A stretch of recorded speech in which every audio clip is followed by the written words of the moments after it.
So if I'm sitting here without the support of the stirrup, my leg would hang normally this way. That puts my heel ahead of my hip. For riding generally, because you may need to stand when you're in the saddle, it's better to have your heel under your hip.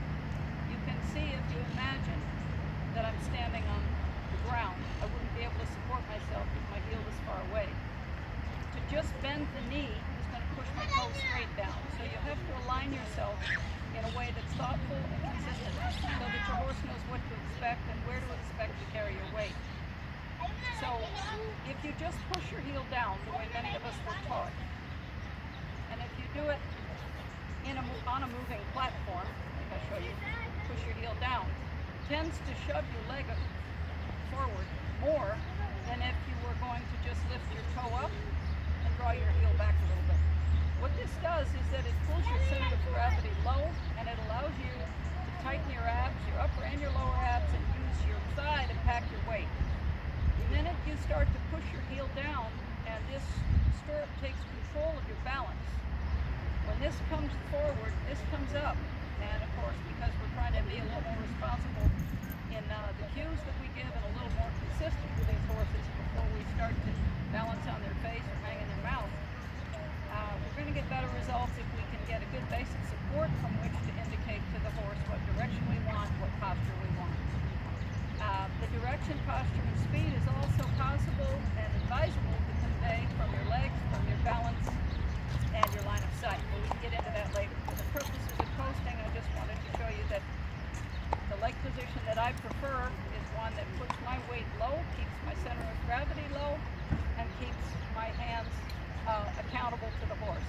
Okay, what that means is that when I stand, for example, what that means is that when I stand, I'm not going to need to adjust my hands for the balance that would be necessary.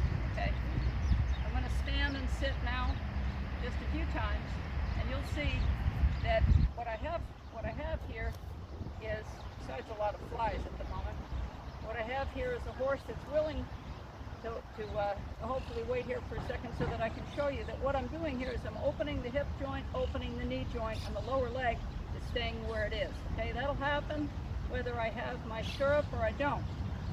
And I suggest, as has been mentioned a few times on here, to have someone lead you or pony you at the walk and trot so that you don't have to worry about your hands while you're trying to realign and reconfigure your idea about balancing on a horse that's traveling forward or laterally or backwards. The thing is, when you have your feet out here, and a lot of people recommend this, a lot of people like to stop this way in English and Western saddles. The problem with this is twofold. Number one, the horse's back is really not designed to take a huge amount of weight right on the spine. It's a very delicate attachment up here of soft tissue, not skeletal connections here at the shoulders. So when you push down hard in these stirrups and you land right in front of this sacrum, generally speaking, the hands are not going to be as reliable if things don't go exactly as you hope. So you can keep your legs here. You have a better chance at using the forehand in a transition that would follow a stop or a downward transition. And as you can see here, your feet in this position would be very likely to block the shoulders in a lateral move, a change of direction or something like this. So I'm going to show you here now again. I'm going to rise up, and I'm not going to be thinking about looking down at my hands.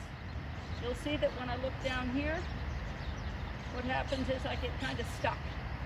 When I look at the horse's eye, I start to lean over. My shoulders get off balance in either direction. My weight gets off balance. So I'm going to try to really make an effort to keep my body upright, my center of gravity aligned with his, and I want to keep my leg as still as possible. So I'll see if I can get that done.